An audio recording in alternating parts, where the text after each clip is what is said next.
You're at the Coaching Inn, 3D Coaching's virtual pub, where we enjoy conversations with people who are engaged in the world of coaching.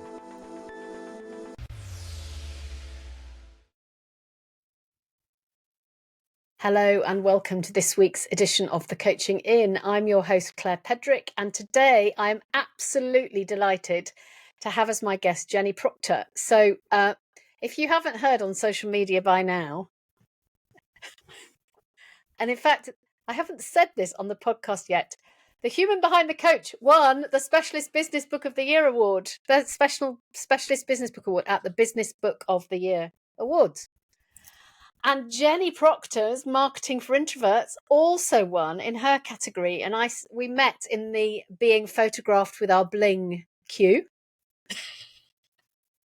And I said to Jenny, you must come to the Coaching Inn. Welcome, Jenny.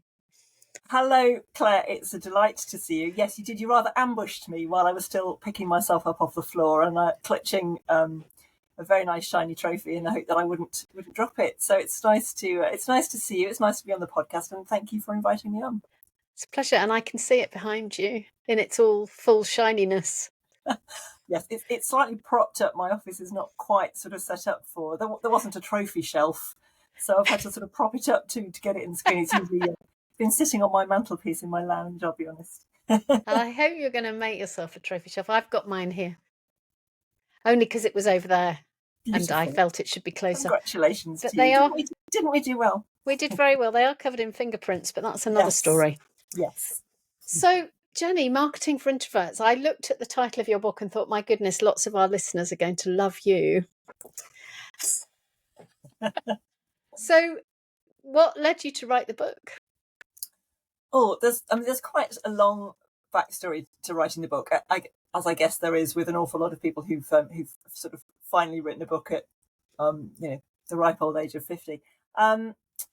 So I had, I think, known in the back of my mind somewhere that I was an introvert, but that wasn't sort of confirmed to me till I was probably late 30s, 40-ish maybe. So I gained that knowledge. I was doing a master's degree and I did the personality profile. We were studying those kind of things, and I in a room full of extroverted men, I discovered that I was a very introverted woman. I was kind of very, very long way on the particular scale of the tool we were using to analyze that. So I sort of have that information in the back of my mind, but I didn't realize that was whether that was a good thing or a bad thing. It didn't feel like a great thing at that point, I'll be honest. And then, roll forward a couple of years and I read Susan Cain's book, Quiet, which feels like a bit of a Bible, doesn't it? For all those, if you know about that book. It's not the quickest and easiest read ever, but it's a real kind of profound read. So I read that and began to think, okay, no, this is okay. This is a good thing. It's not just me, and there are plenty of very high profile, very successful people who are also introverts. This is good. And then I found myself as self-employed, a marketing consultant running my own show. And suddenly I'm not, I've been in marketing my whole career, but all of that time I've been talking about, my client or my employer or another organization sort of outside of me. And it's much easier to sort of talk about, whatever the organization is, whatever the client is. And suddenly when I'm running my own business, I'm talking about me. And that was deeply uncomfortable. Yay, buy from me because I'm great at marketing. It didn't sit well with me. And that was a kind of conversation I wanted to explore. And I started to explore that via a podcast because it's a great place to have, conversations about all sorts of interesting things. And I launched that podcast in 2020, because obviously that's what you did when you were also trying to homeschool your children and kind of hang on to what's remaining of your business with both hands. And eventually the conversations I was having on the podcast with other introverts, other marketing experts who were also introverts and business owners about how this worked, how we discovered we were introverts, how we then went on to market our business successfully. I just thought, actually, this needs to be a book. This needs to get a wide audience. I was one of those children who wanted to write a book when I was about 7 or 8. So this is not the book I planned to write when I was sort of 7 or 8, but the kind of conversations and the self-realization if you like, and the need to write a book all kind of came together. And eventually, I mean, once I'd had that kind of brainwave, it took another couple of years to actually get all the words down, and get it out into the world. But yeah, that's sort of backstory. So there's quite, as I say, quite a lot of steps to that journey, if you like. So yes, it wasn't a quick story by any means. Sorry about that. I love how it starts with you knowing who you are. Yeah. And then each of those steps. So while we remember, what's your podcast called? My podcast is also called Marketing for Introverts. That's it's all title. kind of out there. There hasn't been a new episode for a little while, but yes, all the episodes are out there. So yeah, just conversations with people who said to me, I didn't realise I was an introvert. I thought I was just a rubbish human being, or I didn't think I was very good, or I thought I was inadequate, or I sat in rooms of colleagues and they were all better than me.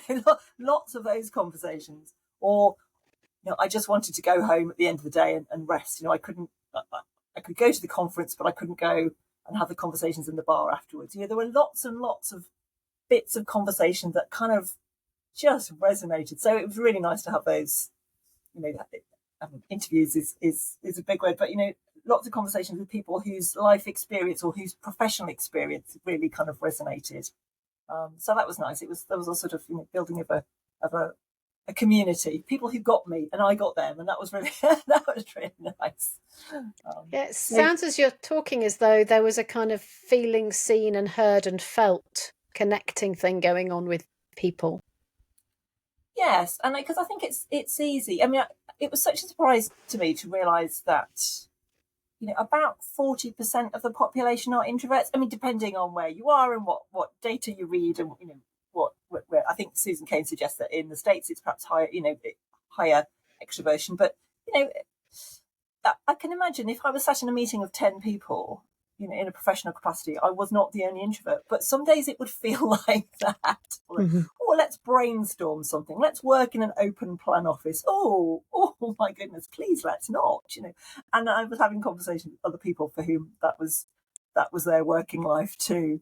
And many of whom then have gone on to do their own, as I have, to do their own thing, because actually the corporate world is not always very introvert friendly, if I'm honest. So perhaps there's a connection there between all these people who've gone off to do their own, run their own business. This is the way we like to work. We've made it work for us by leaving that kind of big, brash corporate environment. Mm. And so, how do you talk about yourself when you don't want to talk about yourself?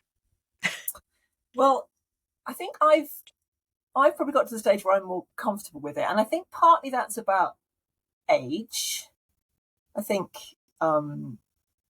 things I would have found really awkward in my 20s are just easier by the time you get to 50 something. But you talked about knowing yourself. And I think that really good understanding of who you are and what you stand for, that always feels like the kind of solid ground, if you like. And whether I'm talking on a something like this, or talking to you, or whether I'm marketing my business, if I start from that place, this is who I am now. I'm really sure about who I am. And if I'm if I'm the person for you, if I'm the marketing consultant for you, if I'm the podcast guest for you, that's fine. And if I'm not, that's fine too. But goodness, that's taken a long time to be able to. And sometimes it's still not quite comfortable when somebody says, "Well, you're not the person I want to work with." But so I think it's about self-knowledge, and it's about age, isn't it? We all kind of maybe get a bit more comfortable in our skin, or you realise what's important, and other people on the internet not liking you is actually not that important at all. I love your honesty, Jenny. So what would your top tips be for introverted coaches? So one of the things that's often sort of suggested is, you need to, if you work for yourself, you need to do a lot of networking. You need to. And I'm sure most coaches will be sitting there going, well, there's a whole coaching conversation around that, isn't there? But assuming that some level of self-promotion is required as a coach. I mean, networking is a good example, because that can feel a really uncomfortable space. So tips for that. If you can take an extrovert wing woman, I mean, I think that is always a great way to go. Walk in the room with somebody, which is how I got through the awards, because I have to say, an award event is not necessarily my idea of a good time. I mean, it was a lovely event. It was beautifully organised. It was, obviously, we were both very successful, but walking into a room full of strangers is it's not the easiest. So yes, take a buddy always. I think if you can do a bit of prep about who is going to be there, you don't need to work the room, whatever the room look like, however many people are in the room. But if if I know that I'm walking into a room and I know that you're going to be there and you want to talk to me and I want to talk to you, then we don't have to work the room. We can have a conversation, you and me, and that's absolutely great, isn't it? That's a successful networking event. I've not talked to the other 248 people in the room, whatever, but we've had a conversation. That's been useful for both of us. And then the same in the follow up. Like lots of marketing tools, that's where the kind of the good stuff happens, isn't it? So you might have brief conversations with people, and you don't get into the detail. And I think as introverts, we quite like to have kind of meaningful conversations. We're not great at that kind of chit chat. It doesn't feel very substantial. But if you can then sort of do the follow up when you can have those proper meaningful, how can we work together? What does your business look like? What does my business look like? I think those are some good tips. Yeah, and if you can rehearse things, I mean, it sounds a little bit kind of glib, but somebody's always going to say to you, "Tell me about your business." And for so many years, I went into networking events with not a very kind of clear answer. But I'm always going to be asked that question. So why don't I just rehearse it at home so I can go in and say, well, I'm Jenny and this is what I do. So I think some of those, yeah, an extrovert wing woman, a bit of rehearsing and a bit of prep and follow up about who you're going to talk to, I think are ways to make that situation more comfortable. And then block out the afternoon to do nothing. If it's a morning networking event, don't go on to another afternoon event, or just block out your diary so that you can just go and unpeople somewhere by yourself. Yeah. What great tips. And I love what you said about if there's one conversation and it's useful, that's enough. Yeah. A lot of people talk about, networking doesn't work for me, and what they mean is I went into a room and I didn't sell anything. It's like, well, that you're actually asking the wrong question, or you're expecting the wrong things from networking. That's not what it's for. But it needs to be one person that you can then follow up that might or might not lead to something, with the financial reward, later down the line. But yeah, don't go in expecting to sell. But I don't think introverts do go into the room expecting to sell. The challenge I think we have is that we're good listeners. So I don't know about you, Claire, but I've been in too many networking situations where actually I might have been there for 2 hours and I've barely said a word because I've been sold to by the talkative people for 2 hours. So actually pick your event, because kind of it sounds slightly counterintuitive, but I find those events where everybody goes around the room and everybody has a minute, whatever that sort of structure is, almost better than the very kind of unstructured networking, because at least I've had a minute to say my thing. Whereas actually, if it's very unstructured, I can spend the whole time just listening politely to other people, and that's not always what I want to do. Sometimes I actually want to get onto my business as well. Yeah, and it's interesting because I train people obviously to have conversations in coaching, and one of the things that I notice is the lack of attention to noticing how what you say lands with someone else. Okay. Yeah. So somebody would sit there and have a chat with me, and the fact that I'm slightly glazing over and just listening politely might yeah. I can see that. I think I've had that conversation with that person that you're talking to about, actually. Have you? Admission. So, what a beautiful look at networking. Where else might introverts pay some good attention? I mean, I talk a lot about content kind of creation. So whether that's, when we talk about content, we can talk about blogs or videos or podcasts. There's lots of different ways you can do that. And actually, I'll be honest, I one of the reasons that I started the podcast, apart from, as I say, the beauty of the conversations, I had said to myself I would do a regular blog, and I was just not very disciplined about it. So I found, having a podcast where I had to send, a sound file to somebody else on a deadline. I find there was a kind of an accountability there, which helped me actually create the content. But there are so many different ways you can create that content. You can get your expertise into your content. So there are different forms. So try different forms, and it might be that podcasting is exactly the right medium for you. It might be that the writing, the blog posts are the best thing, but video. I mean, I don't do a lot of video, but again, counterintuitively, some introverts really like video because it's just them and their phone or whatever tech they're using. So it can feel, to me, it feels quite exposing. But actually, if it's just you in your house with a phone filming you talking, that's okay. That works really well for some people. Mm-hmm. So I think it's find that way of getting your expertise and your content out into the world in a regular way. And as I say, that takes a bit of planning and it takes a bit of discipline. But there are lots of different ways to do it, and it's dealing with that little voice in your head that says, who on earth wants to hear from me? Because I'm just Jenny. Nobody wants to hear from me. So it's you're probably much better placed to kind of coach somebody through that sort of slight imposter mode. But there's so many service businesses. The expertise of the business is in your head. It's not enough. If you sell a product, if you like, let me wave a pen around. If I was selling that pen, if that's what my business, I could just say, look, here's a pen, and it's great and it's pink. But if the expertise is in your head, as it is, for coaches, for accountants, for so many small business owners, it's how you extract that expertise. Because I think we all sort of assume that sometimes that our knowledge is common. So sometimes it's taking what your business is to a very sort of simple level, because when somebody's buying from you, they don't know. They don't know what coaching is or what marketing is and how it can help. So it's sort of trying to think into the head of your potential customer or client. What do they want to know about your business? How can you make that really easy for them? What are the sort of steps that they need to know?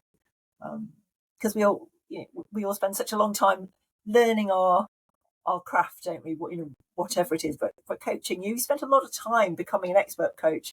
Sometimes you just have to take yourself back a few years and say, why are people coming to me, and what do they want to know, and how can I help them make that decision? So it's, but yeah, there's lots of different ways of doing that, and I think you're allowed to sort of test it, and you're allowed to be not very good. I don't know about you, my first podcast was not that great, but that's okay, because you just keep going. But sometimes we expect ourselves to be brilliant with the first blog or the first podcast, or Absolutely. it is. And you're allowed to be you're allowed to get better, aren't you? Yeah, I completely agree. And as you were talking, I was thinking, Jenny, there's something, isn't there, about people wanting to meet us, and how much of me am I happy to bring into the space, so that actually they encounter me, or they encounter you, as well as encountering the thing. Yes, and it's making it human, isn't it? And the phrase I use, to the point where my children can repeat it back to me, but it's about people buying from people. Yeah. But you don't need to give your whole kind of self. It's not about kind of laying your entire self bare, is it? But it's about saying, these are the bits of me that I'm happy to share, and it might be why you got into coaching, or it might be what your favorite client is, or a really successful conversation that you had that led your client to do something amazing in their life, or it might be something quite almost sort of silly or simple, or here's your dog pictures on social media. You don't need me to tell you that. That's always brilliant. But it might be about your office, or your favorite cafe, or your favorite TV program. It doesn't have to be about the nuts and bolts and the kind of the process of coaching. It can be those sort of simple things. But also, you're also allowed to say, but I'm never going to talk about these things. I'm never going to talk about my partner, my family, my children, my house, whatever. Yeah. I have 2 children, and one appears from time to time on social media because she's really happy with that. But there's no way on God's green earth I would put my teenager on social media because he'd move out. Or now I say that actually, but that's that's the boundaries. It's your marketing, so it can be your boundaries. Yes. But knowing what you choose to disclose and what you don't choose to disclose is a useful thing. Yes. Going back to video, I had a friend round the other day because she said I need to do some videos, and she was getting really anxious about it. And I said, well, I kind of know where my lights go and I kind of know where my camera goes. So why don't you come round and try it out here?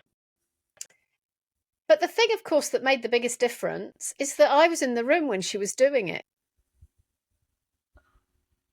So she wasn't was that talking. helpful or was that not helpful? It was helpful because she wasn't speaking into a vacuum and she wasn't speaking to an audience. She was just speaking and somebody was there. Just talking to you. Yeah. So it probably came over as a conversation as opposed to a speech. Yes, that would make a huge difference actually. Yeah. But I am interested. That's why I quite like podcasting, because we're just having a conversation, aren't we? We're not. This is not a conference platform. We're not making this. This is not a TED talk. We're just having a chat, and that's fine. Yeah. And somebody in last week's episode, you'll have heard, listeners, Micah Librant talking about a chat with an edge. But it's only a conversation. And that's so that's really interesting, is it? And sometimes with something like video, you just need to test it.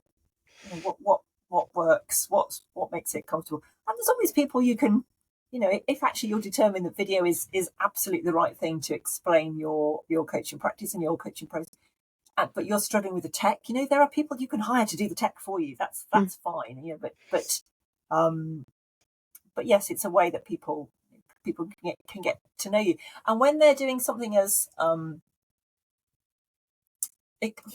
not exposing, but it's the same way if you're talking to a financial advisor. If I'm going to talk to a financial advisor, these are quite personal things that I'm not necessarily disclosing to. Same with coaching.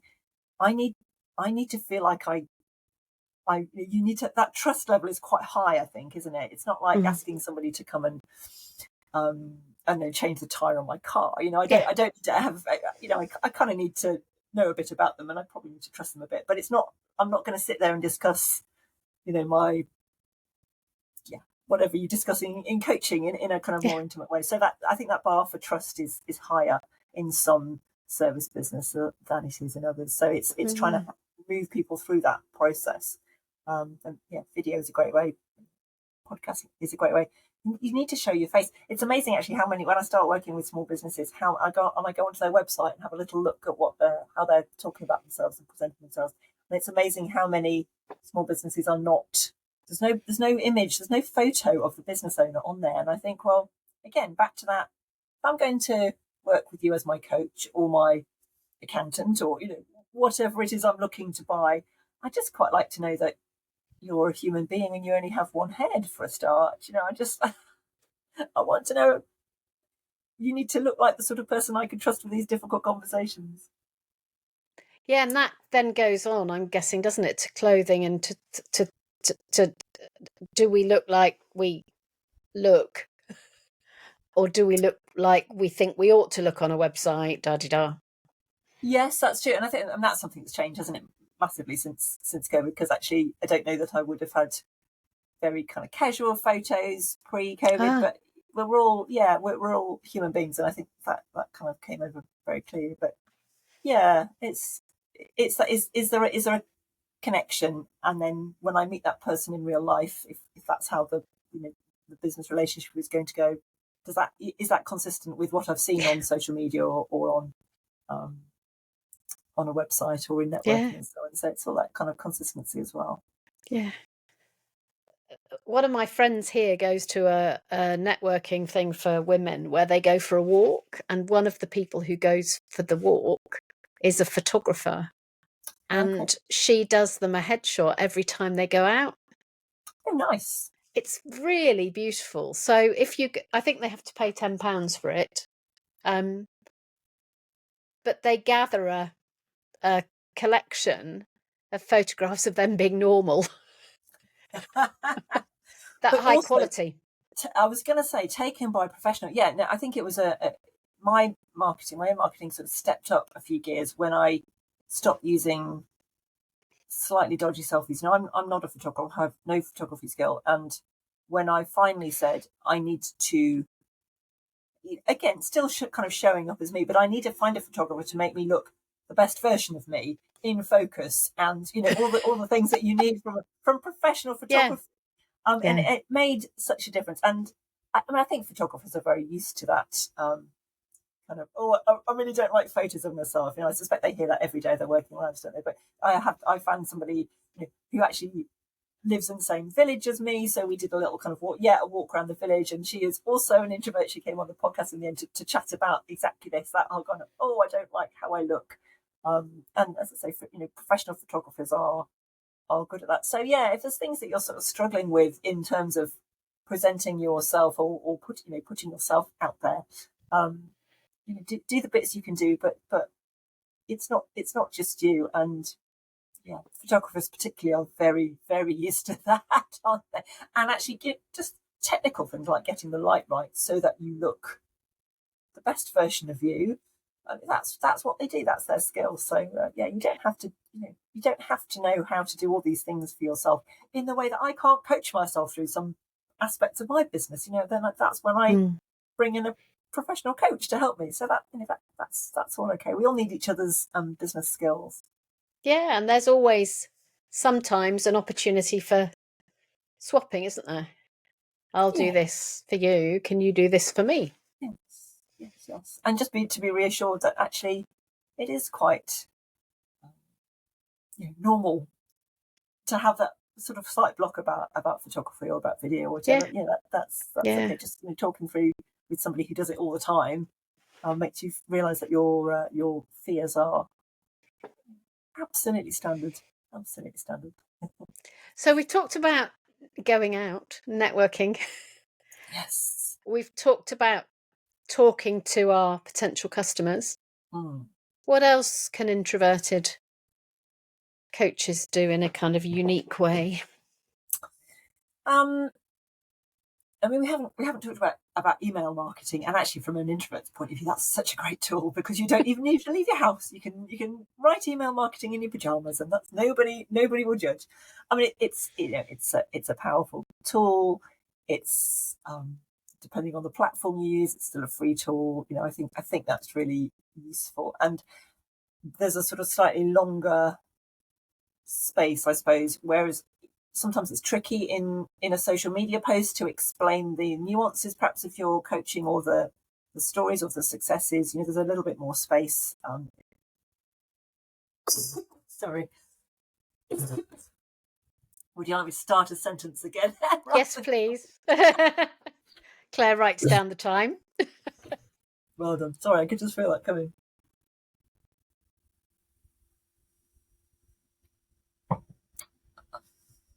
Right, let me just start that train of thought again. Shall I just go back to There's more space. email? Start about email marketing. Email again. marketing, sort of on the point. Thank you. So I think email marketing is another tactic. It's a really straightforward one. You can email from your office. You don't need to go out into the world, and that's fine. If your energy levels as well, I think that some of these other kind of tactics, networking can take a lot of energy. Email marketing doesn't take that kind of mental energy, mental space. So most platforms are still free, particularly depending on the sort of size of your mailing list, but you can certainly start for free. And it gives you more space. So if you're trying to explain about a coaching program or a coaching approach or technique, a social media post is not necessarily enough space to do that, but email marketing can give you more space, or you can connect to a blog perhaps where there's more space to do that. So I think, yes, if email marketing is perhaps not already part of your marketing plan, your marketing tactic, it's a good one to include, and it's a good one for introverts. It's a good one for extroverts as well. But it's a useful one. It's how you build your mailing list, because that can be quite a sort of slow process. And again, that's where your sort of your social media needs to feed into it, and your networking kind of conversations all need to feed in there, because it can feel quite slow. Having said that, it doesn't matter if your mailing list is only 30, 40, 50 people, if they're the right 30, 40, 50 people. It doesn't have to be thousands. It just needs to be the right people to talk to. So that's a good tactic, and a relatively straightforward one to set up, I would say, definitely. I love how your tips are really suitable for introverts, but you're also saying a lot, Jenny, as we're talking. It doesn't have to be that big. It just has to be in the right space, and it has to be enough. Well, I think particularly if you're in a service business, if you're selling a product and you need to sell lots and lots and lots of products to make the sort of income that you want your business to make, that's one thing. But actually, often as service businesses, we don't need lots of clients. We don't need lots and lots of people. We need a handful of the right people who are going to work with us long term, don't we? Whether that's in marketing consultancy or accountancy or coaching or whatever the service business is. We need to work with enough of the right people. So our numbers don't, if we're in B2B kind of business environment, we don't need big numbers. We don't need big numbers. So it's, and then sometimes, it's easy to get into a kind of comparison, different people's, how many social media followers has that person got? How many have I got? Well, I mean, okay, you can get your message out to more people if you have a bigger social media following, but it doesn't necessarily mean, you don't know because somebody's got 10,000 followers that they're making any more money than you are. So exactly, you don't know how effective their marketing is just because they have more of an audience in that way. So that's, but I say that like that's something I've got under control, Claire. But we all have those moments of comparisonitis, like, oh my goodness, she's doing it so much better than me. I mean, she probably isn't, but interesting actually. The marketing for introverts.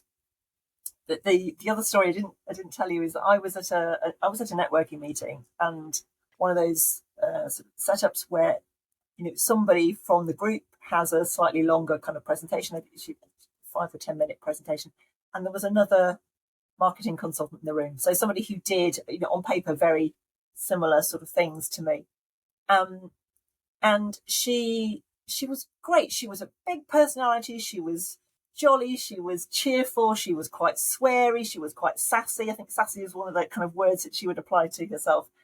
And I thought, oh my goodness, nobody in this room is going to work with me. They're all going to want to work with her because she's so great. And I had this conversation with the person who had invited me to the group, who was a coach, luckily for me. So she was able to kind of talk me through. But what she said was, Jenny, while you were looking at her and thinking, oh my goodness, she's so much better than me, I was looking around the room. And for every person who was going, oh, this is great, I could really work with it, there were other people, and I could tell by their kind of their face or their body language that approach was not for them, because they didn't need the swearing, that wasn't going to fit. But so just different approaches, and it's like, oh, okay, right. So what does she do, and what do I do? Because we're technically doing the same things. We're just doing it for different people. So I put my big girl pants on, Claire, and I messaged the consultant a couple of days later and said, I think we do the same things, but I think we are different. Shall we have a coffee and explore that? And bless her, she said yes. What came out of that was that she was an extrovert and I was an introvert, and the rest is history. But so it's easy to compare, isn't it? When actually there's space for all of us, and your coaching approach would be perfect for somebody, and somebody else's approach would be perfect for somebody else. Exactly. And in fact, I think because I've been in the business for such a long time, I'm now really confident to say, you're either going to love me or you're going to hate me, and either we can really work together, or it's a very, very bad idea.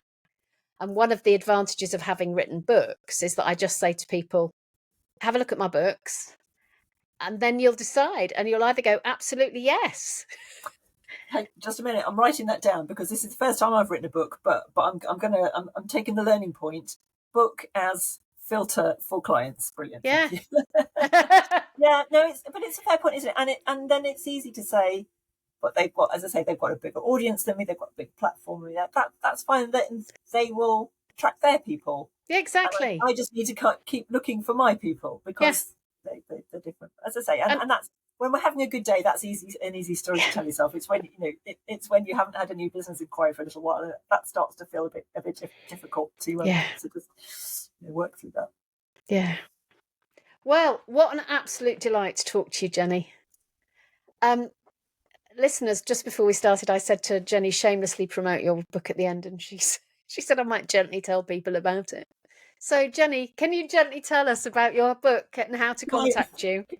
For people who are watching this, I shall just wave it there. Look, Marketing for Introverts. Oh, look, that's my proof copy. That's Marketing for Introverts. So, yes, so there's a book and a podcast of the same name, but the book is available on Amazon. And I hope it helps. Coaches, I think, will be a great audience for this because, as I say, it's that kind of intellectually based service business. So I think hopefully there's lots of good stuff in there, and there's quite a lot of chapters which link back to specific episodes of the podcast. Nice. So actually, if you're reading the chapter on email marketing, think, I could do with a bit more about that. There'll be a conversation behind that. So I'll sort of signpost you from the book to the right episode of the podcast. So. Excellent. Is that shameless enough? Is that okay? That's shame. Yeah. I'm now going to be completely shameless. So if you have read Jenny's book and you love it, please rate it on Amazon or Goodreads. Thank you. You see, this is why you're a professional. I'm still learning. No, it's because it's much easier to ask someone to do it for someone else's book than it is to ask them to do it for your own. Well, that's the whole point, isn't it? Sometimes it's quite difficult to do this stuff for yourself, but yes. Yeah. Thank you. So, Jenny Procter, thank you so much for coming to the Coaching Inn. That was fun. Thank you very much. The other thing, actually, I will just say, just a point about if you're looking me up on either LinkedIn or Amazon, it's Procter with an E. So many people don't get that right, and then they can't find me. And there's some brilliant Jenny Procters out there, but most of us, people spell it another way. So it's Procter with an E. And Jenny's correct LinkedIn link is in the show notes. Thank you, everyone, for listening. Thank you for coming, Jenny. Bye-bye. Bye. If you've enjoyed what you've heard today, we'd love you to share the podcast with a friend or leave a comment on social media. And if you'd like to become a regular at the Coaching Inn, you can subscribe on Podbean and all major podcast channels. We look forward to welcoming you next time. You've been listening to The Coaching Inn, 3D Coaching's virtual pub.